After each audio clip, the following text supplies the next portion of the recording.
I'm asking you a serious question, Carter. Is this what hope feels like? Because, man, do I need more of it.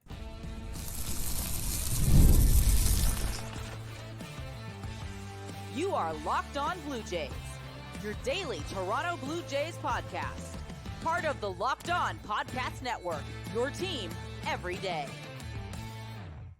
Welcome back to Locked On Blue Jays. Thank you for making Locked On Blue Jays your first listen every day. We are free and available wherever you get your podcasts and on YouTube. Of the Locked On Podcast Network, your team every day.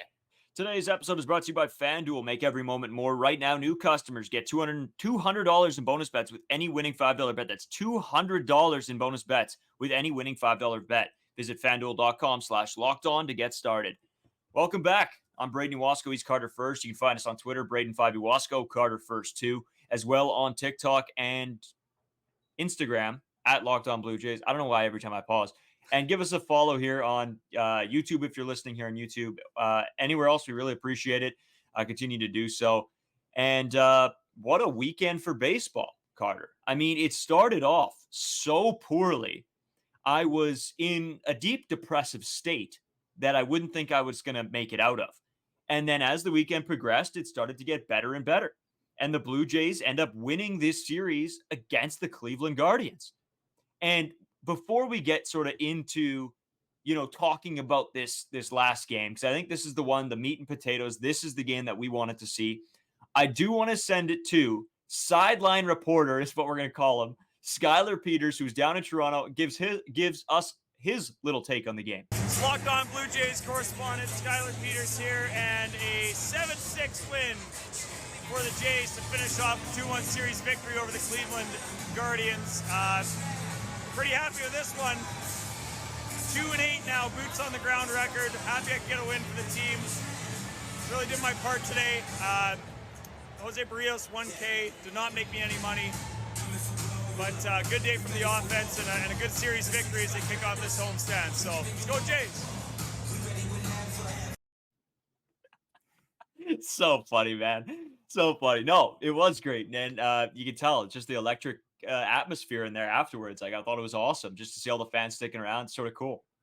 Yeah, that was a game of just a roller coaster, to say the least. A game that I thought the Blue Jays were going to be fine, and then obviously had some late inning heroics, I guess you could say. Thank God Nate Pearson comes in and does get a much needed series victory. Cleveland Guardians team that is very good. I know Jose Ramirez was not playing. David Fry was also not playing in this third game. But hey, the Cleveland Guardians have the fourth best record in all of baseball, and the Toronto Blue Jays won a series against a playoff team. So you got to take away the positives when you can. This is definitely a series win that can be a huge momentum swing for the Toronto Blue Jays team. And they're going to have the Guardians after the Boston Red Sox coming up again anyway. So another weekend series against the Guardians. It's nice that we did take 2 out of 3 there to hopefully have some momentum and keep this string going along as we continue to play baseball this season. My big question for you, I think, is going to be, does this series win against a very good baseball club propel this team further? Does it drive them a different way? Does it light a fire? What's your thoughts on that? Like, do you think they can continue to build upon this? I mean, it's definitely not going to hurt them. I'll say that. But am I saying that the Toronto Blue Jays are back after the series win? Absolutely not. This team just shows that it can't hit consistently. Again, you get some hits in game 2 of the series. Game 1, you had literally nothing. You had 3 hits in the entire game. And then this game, you score 7 runs off of Ben Lively. Not all 7 runs, obviously, off of him. They got to him early through, I think, 32 pitches in the first inning. That's something you're going to have to do against good pitchers. You got to get them flustered early, and you got to try to score early. The Toronto Blue Jays do that with an Ernie Clement home run. But I just want to see consistency. If we can beat the Boston Red Sox, maybe you go and you beat the Cleveland Guardians, you gain some momentum. Then we can start talking about this team being back on a serious note and actually having a chance to make a push for the playoffs. Okay, Carter, I got a little bit of a scenario for you here, okay?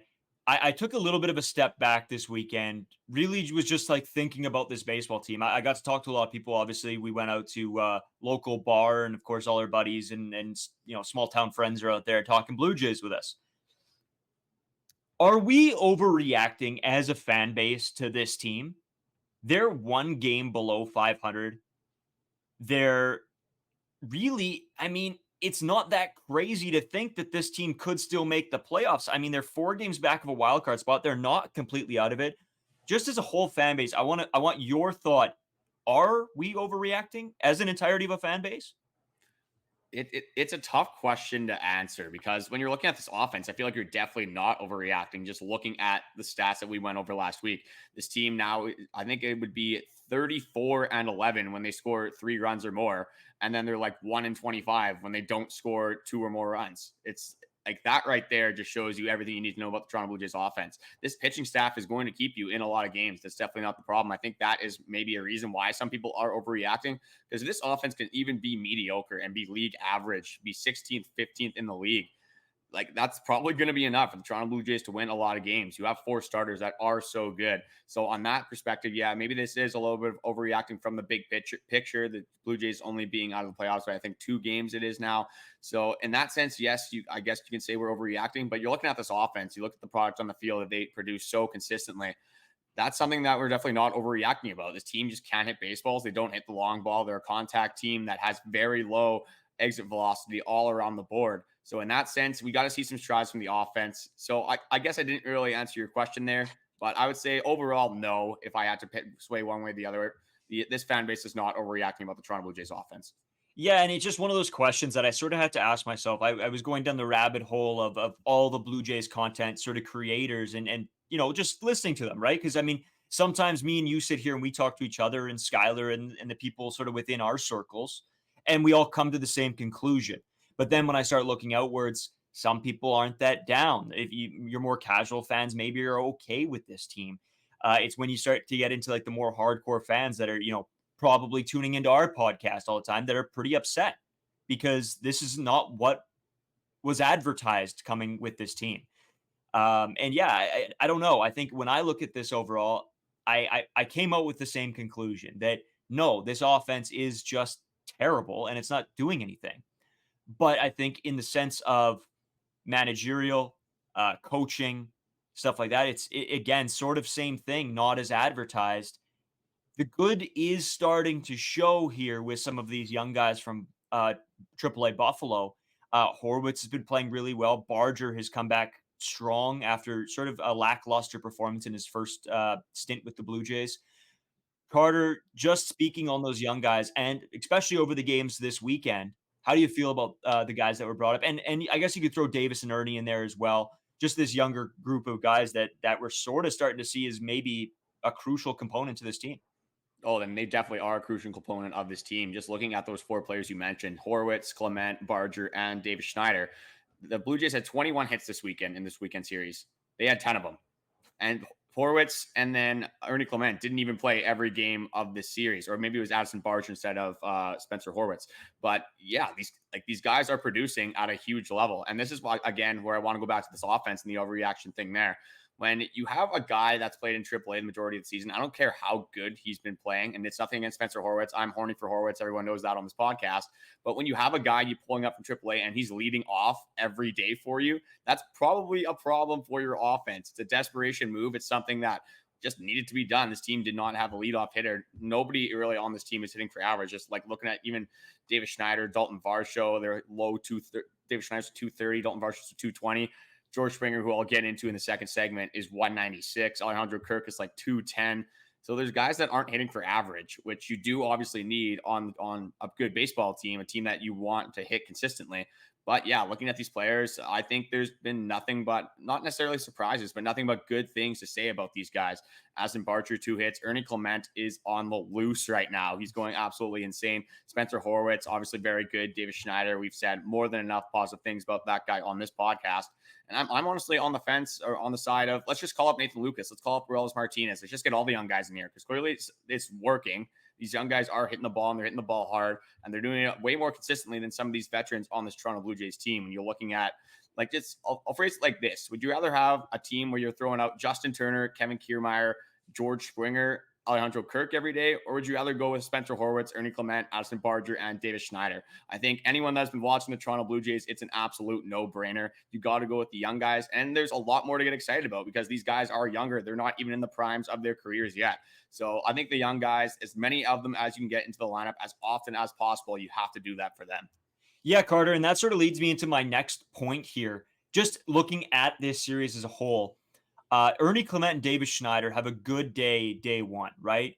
Ernie has that deep ball that he gets the double on. Davis plays well, then gets sat. They both get sat the next day. I'm at the point right now where I want Davis Schneider to be an everyday player. I don't care. Find him a spot. He's so versatile. Play him wherever. And it has gotten better, but he's still not an everyday player. Make him an everyday player. Get Horwitz in as much as you can. Give Ernie more time. Barger's look great so far. I would much rather see Elvis and Ernie and all these guys get playing time. Take George, sit down George for a while and say, listen, stuff has to be fixed. It just has to get better. For a guy that you're paying this much money, I don't care, honestly, that he's making this much money. I'm okay with him making that much and sitting on the bench right now. This team, just get these young guys in, get the guys that are hitting in the lineup. That should be baseball number one. If you are hitting the baseball, you get to play. That I don't know how crazy of a statement that is, but somebody in the Blue Jays organization needs to hear this. And I know you have George Springer stats, and I really want to hear it. You want me to get into it right now? Okay, I do. I do. I might as well, because obviously it is no surprise to anyone watching the Toronto Blue Jays on a consistent basis. Not even on a consistent basis. You can turn on the TV on a random day, and George Springer is probably going 0 for 3 with a walk because he gets lucky and they don't throw him strikes, and then 2 strikeouts and a rollover to shortstop. But George Springer, for a guy that's making $25 million a year, a guy that has 2 more years after this season. I know George Springer is getting older. He's 34 years old, but I didn't think the drop-off would be this significant this quickly. So just going into George Springer, this is going to say enough, but I'm going to do a pretty deep dive about this stuff here. George Springer, among qualified hitters, has the 4th worst average in all of baseball. He has the 3rd worst OPS in all of baseball, and he has a WAR of 0. So he's hitting 196. He has an OPS of 579. And this guy is just clearly, you can see it on the stats. You can see it with your eyes. Clearly, he's just not hitting the ball well. His batting average of balls in play is the worst in his career. His WRC plus has always been above league average. This year, it's 73 with 100 being average. He's striking out a ton. He has 42 strikeouts compared to 30 walks. Lowest barrel percentage, lowest hard hit percentage. Pretty much any stat you want to be good, George Springer is having the worst season of his career. And when he's swinging at pitches. When he's missing them, he is getting his money's worth on these misses. He is either way out in front, way behind, way over top of the ball. His swings look terrible. His at-bats look horrendous. I swear, Little League hitters could be hitting better than George Springer right now. It is that bad.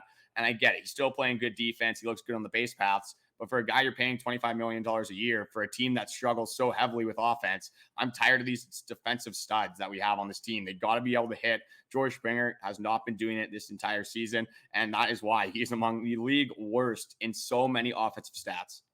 Yeah, it's really frustrating, especially when you're sitting guys like Davis Schneider or Ernie Clement who are proving that they could be pieces in this lineup every day. And maybe a little bit of a caveat to Ernie Clement because, again, he's been a little bit streaky this season. But it hurts me when George Springer plays and Ernie Clement, who just had the good day the day before, and then you sort of punish him and sit him on the bench. It just really sort of doesn't sit well with me. And I mean, I do want to go over this game some more, Carter. And then obviously we still have games 1 and 2 to get into. Of course, we're just sitting here yapping as usual.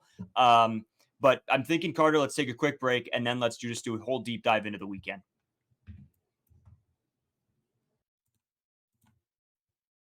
Today's episode is brought to you by FanDuel.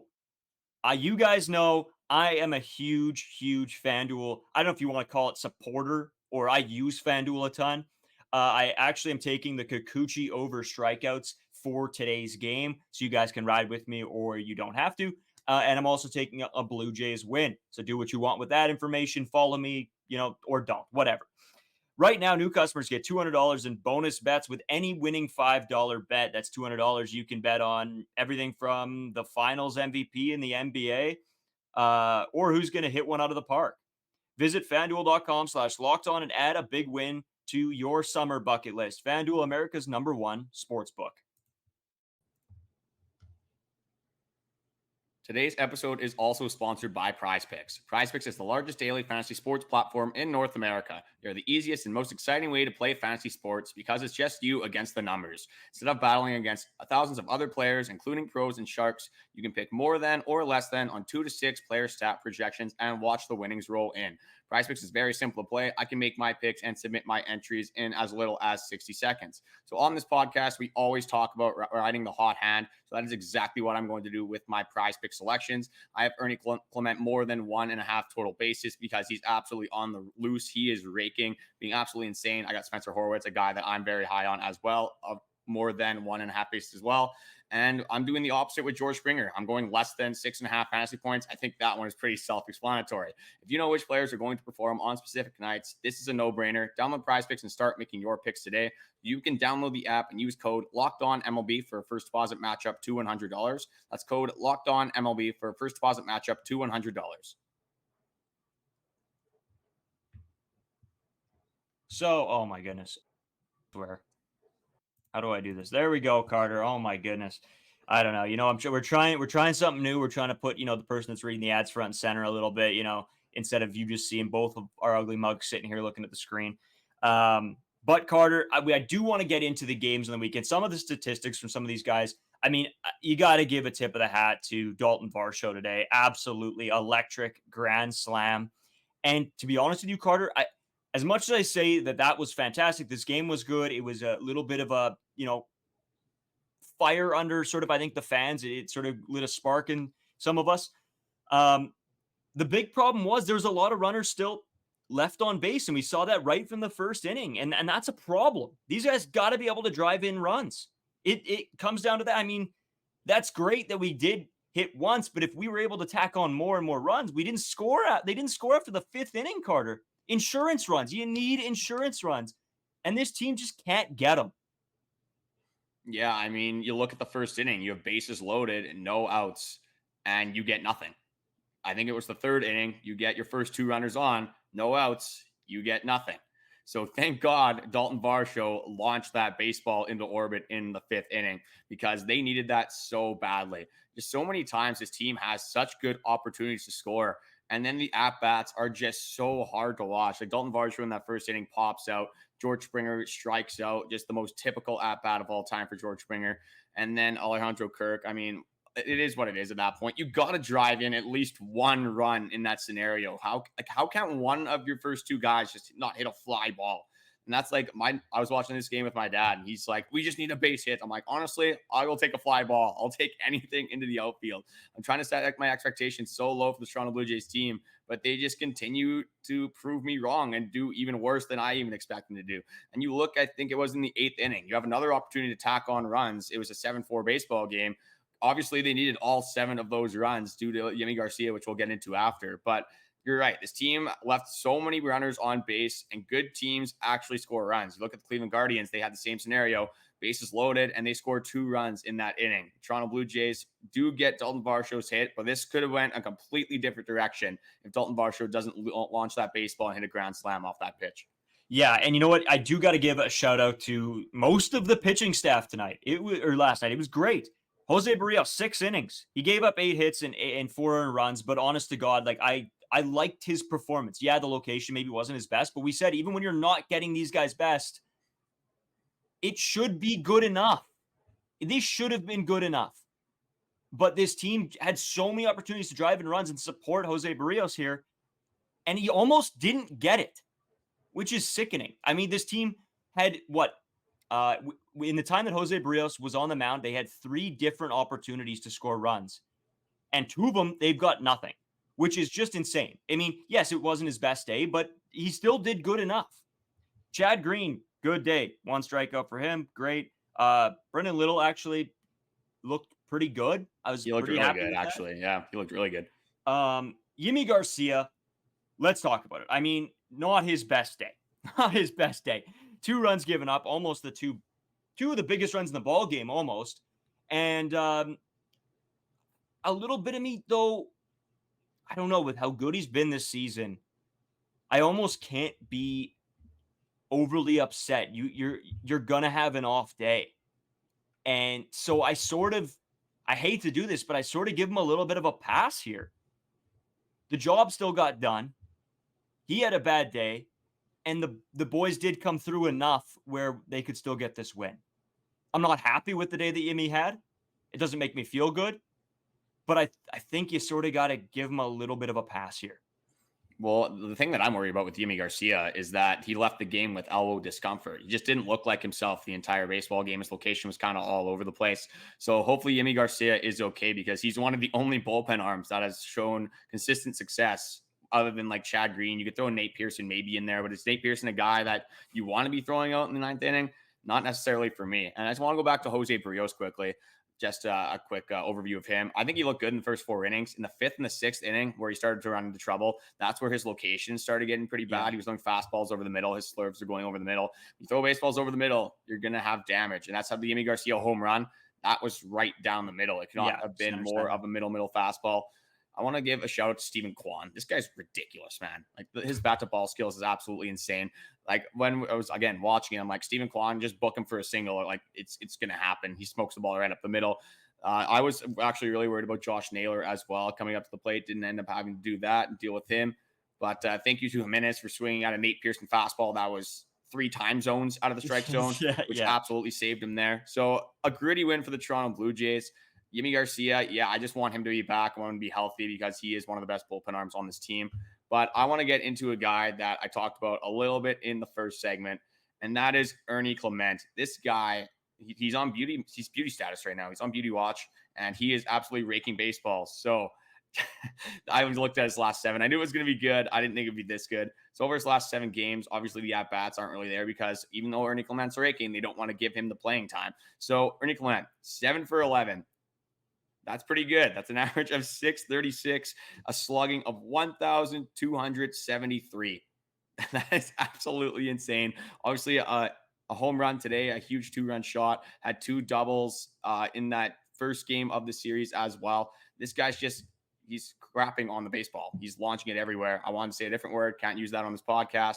He is hitting the ball hard, and that's what I love to see. A guy that is more of a contact hitter. So if he's going to be hot, you might as well ride the hot hand here. You might as well ride the hot bat. Get him in the lineup as much as you can, John Schneider. I know you want to play George Springer because he's playing such good baseball right now, but Ernie Clement is more deserving right now. He's got to be in the lineup every single day.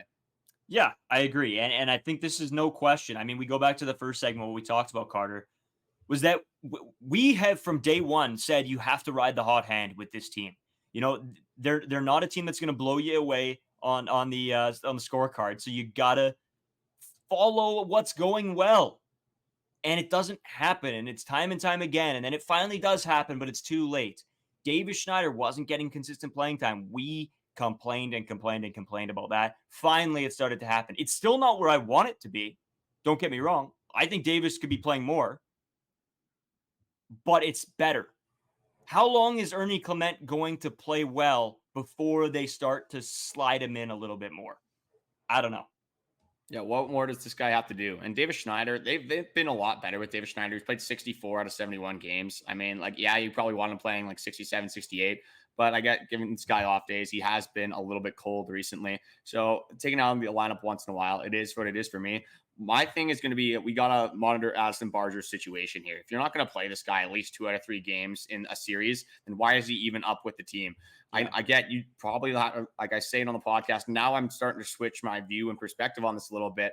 You will need George Springer to be hot on this team, or at least serviceable to be successful. I don't think you do. If you have these Buffalo guys raking, get George Springer out of the lineup. I don't care how much he's making. You saw Jose Abreu get bought out by the Houston Astros for having a worse season than George Springer, but not by that much. With George Springer, I don't care that he's making that much money. Sit him on the bench until he can actually figure out how to do stuff. Same with Justin Turner.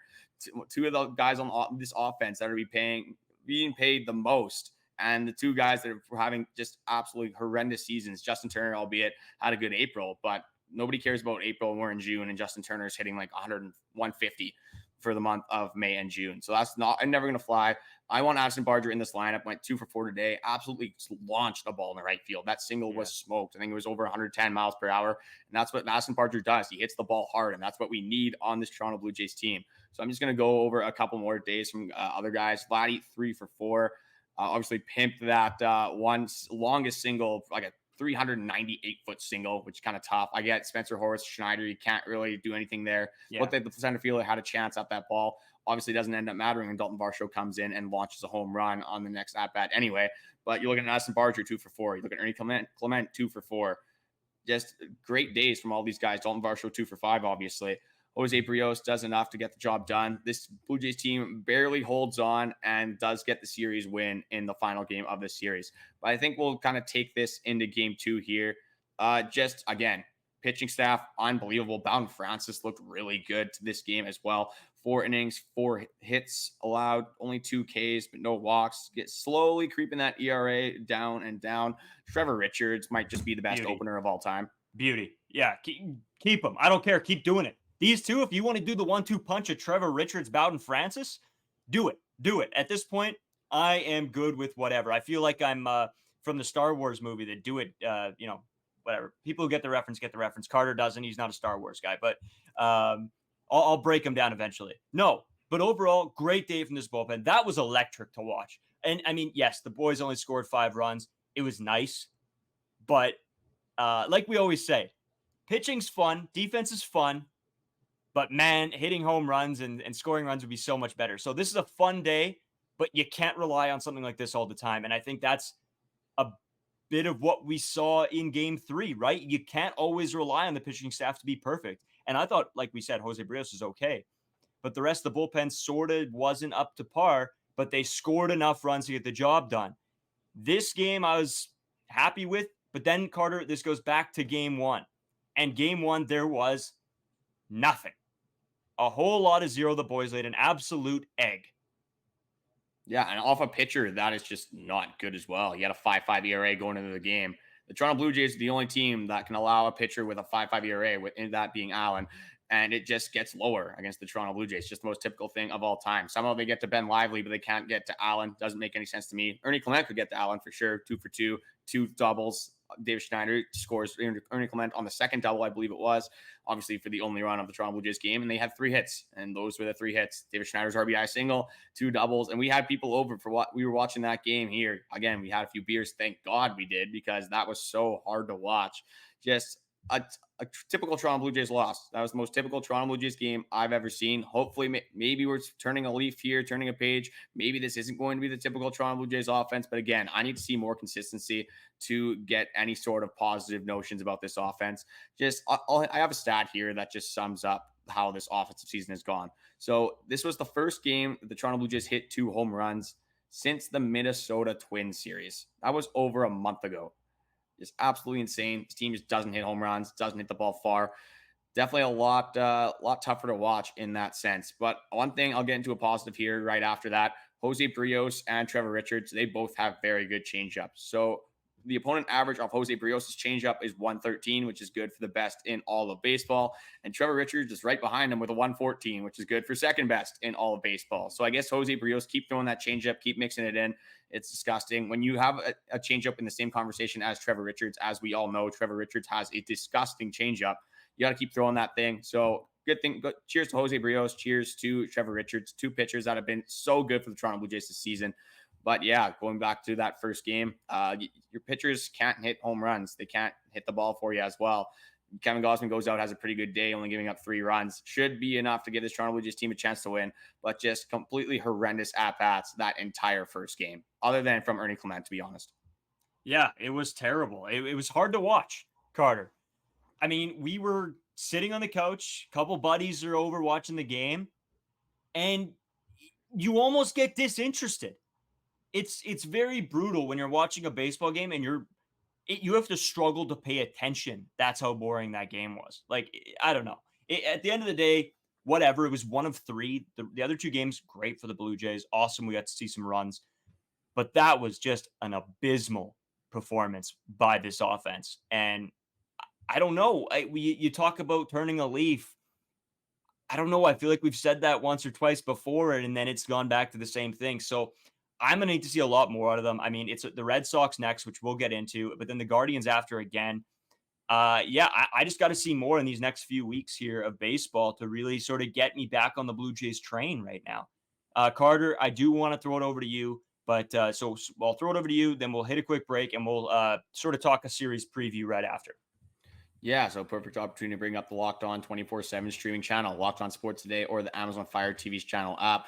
Whether it's the four major sports leagues, college sports, the WNBA, they cover pretty much everything on that. Perfect opportunity to check out expert analysis, whether it's on either of your favorite teams from any sports league pretty much out there. So yeah, we got a series against the Boston Red Sox. This team is one game below 500. A series win would get them above 500 and start turning a leaf, continue to build that momentum. Hopefully we can get consistency from this offense, but we're going to break down this series against the Boston Red Sox coming up. Today's episode is brought to you by Supply House. Get supplies from the site that's made for the skilled trades, supplyhouse.com. Supplyhouse.com is the reliable way to order plumbing, HVAC, and electrical products online. Their easy-to-use website is packed with helpful resources and the latest product info to help you get the job done right. Shop a complete inventory of over 200,000 parts from over 400 top brands and get your order delivered right to your door with fast shipping from coast to coast. Need help with an order? Get expert support and industry-leading service from the friendliest folks in the business and talk to a real person every time. Pros in the skilled trades can get a competitive edge by joining SupplyHouse.com's free Trade Master program. Every Trade Master gets access to a dedicated phone line, free shipping, and discounts on every order. Join the thousands of trade pros already benefiting from their free monthly membership or their free membership at SupplyHouse.com/TM and order plumbing, HVAC, and electrical supplies from anywhere with just a few clicks at supplyhouse.com.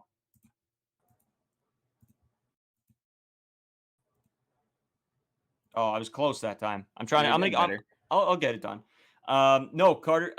Just before we sort of get into everything, it was Father's Day yesterday, so hopefully you took your dads out or your kids took you out and did something fun. Carter, I know you went and you watched the Blue Jays game with your dad. How was that?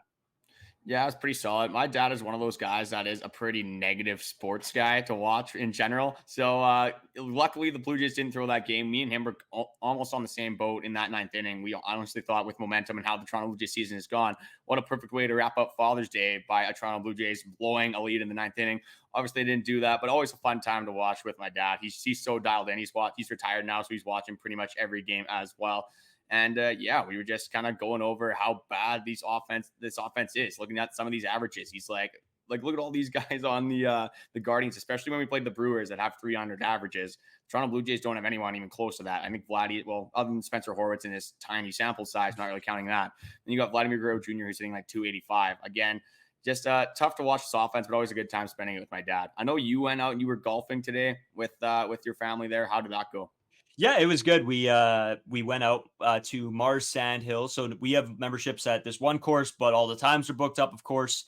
So yeah, took my dad out golfing. Me and my moms were in one cart. My brother and my dad were in the other cart. And we had the Blue Jays games on in both carts because I had a limited amount of service, but just enough where I could still watch the game. So I was pretty pumped. And then we went out for some supper after. And then I'm like, well, time to go and talk some Blue Jays. So came back here and now we're rolling. So it's good day overall. Always nice to get back, into town, spending time with family. It's great. It was honestly a great weekend of going back to town, just spending it with, back in our hometown. It was lots of fun. Yeah, I definitely can't say anything bad about this weekend, other than I guess the Friday baseball game. But we'll move on from that and we'll get into the Boston Red Sox. First time we're seeing the Red Sox this season. Obviously, we're going to have them again in a week, so this will be a big tell series here.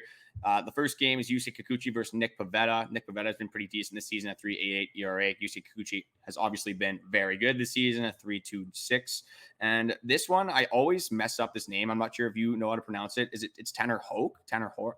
I think it's Hoke. I think it's Hoke, but that could be wrong. You know what? People make fun of us for our last names. Our last names are pretty easy, I think, if you look on paper. But like some of these mine's a little bit weird, I guess. Yours, I don't think is that bad, but no. But then you look at some of these guys, like, I don't know, it could go one way or the other. I'm not watching Red Sox baseball if they're not playing the Blue Jays. I would rather die. So I'll just go with Tanner and we'll figure it out probably after this podcast for tomorrow's episode. But with Tanner here, he has a 2.08 ERA. He's been very good. It's a pleasant surprise for the Boston Red Sox. Going against Chris Bassett, one of the guys that just is Mr. Consistency. And then for the last game, they have Brian Bayo versus Kevin Gausman. I'm going to do the same thing I did for the Cleveland Guardians series. The Blue Jays getting swept. No chance of series whatsoever. Yeah, okay. So I'm going to go again, Carter. I'm going 2-1 Blue Jays because I think that's what I did last time. I said this needs to be a series win, and I think this one does too. I think build on the momentum, take it forward, do what they did this series, and just be able to close out games. Hopefully, don't lay an egg in the first game like they did in this last one. But Carter, I totally understand you taking the series sweep against the Blue Jays because it worked last time. So whatever you have to do, you do. Yeah, I mean, the Cleveland Guardians have the fourth best record in baseball. Boston Red Sox, as of right now, are one game ahead of the Toronto Blue Jays. You win a series against the Boston Red Sox, you get propelled into that third spot. And the Boston Red Sox are obviously in a spot where they're going to be battling the Toronto Blue Jays probably for the entire season for the wild card. So right now, the Blue Jays, again, I'm not really standings checking too much here, but they're 4.5 back of a wild card spot with the Minnesota Twins. That's why it would have been nice to beat the Minnesota Twins in the series. Kansas City Royals are obviously there too.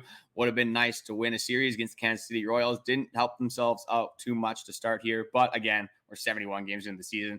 There is a lot of baseball to play. So hopefully they can continue to build on this momentum, get back-to-back series wins. I want to get a stat on that, actually. I don't remember the last time that's happened. It's probably been forever. I mean, I guess it would have been the Chicago White Sox, probably Pittsburgh Pirates in that area there. But if you can get a back-to-back series wins against the Guardians and the Red Sox, I'm taking a lot more away from that than getting back-to-back series wins against the Chicago White Sox and the Pittsburgh Pirates. Cleveland Guardians are a very good baseball team. Taking 2 out of 3 from them is a huge feat. Hopefully this can build the momentum because Boston Red Sox, they are horrible defensively. They have the most errors in the league. So hopefully they can help this Toronto Blue Jays offense out a little bit. Hopefully we don't even need it. We can just actually hit the ball, get some runs, score more than one run like we did in the first game of that Cleveland Guardians series. We need a series win bad. Let's get to 500 for the first time in what feels like a million years. Yeah, we need it. Oh my goodness, my man. It kills me. It kills me that it actually blows my mind that we're close to 500 right now. Like the way I feel about this team, we shouldn't be near it. And somehow they're still battling. The boys are battling. And I like to see it. We might have a very cool announcement coming up in these next couple podcasts, something that a couple of you guys have been asking for. So we'll see. My plan is to sort of announce it either tomorrow or Wednesday, but we'll sort of see, how much of a headache it causes me. But we'll announce that when it happens. Tons of Blue Jays coverage coming from us in the next, I don't know, Carter, 10 years. What do you think? Well, we're probably on like a 30-year plan at this point. Hopefully there's going to be a lot of ups and downs for this Toronto Blue Jays team, but hopefully at least for this season, we can make the playoffs and maybe do some damage. But I mean, maybe I'm just delusional at this point. We won one series. Maybe we got to pump the brakes a little bit here, take a step back.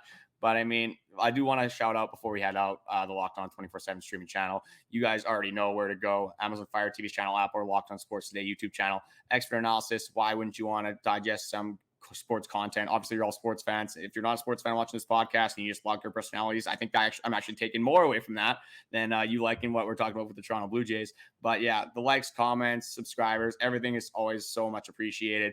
We have noticed, I think it's like 68% of you guys are not subscribed. So if you guys are coming back to watch the videos anyway and the podcast, you might as well leave a subscription. It helps us out a ton. You can leave likes, ratings on your Spotify or streaming services, whether it's Apple Music. There's a million other ones out there. Whatever you're listening to our episodes on, be sure to leave us a review. It helps us out a ton.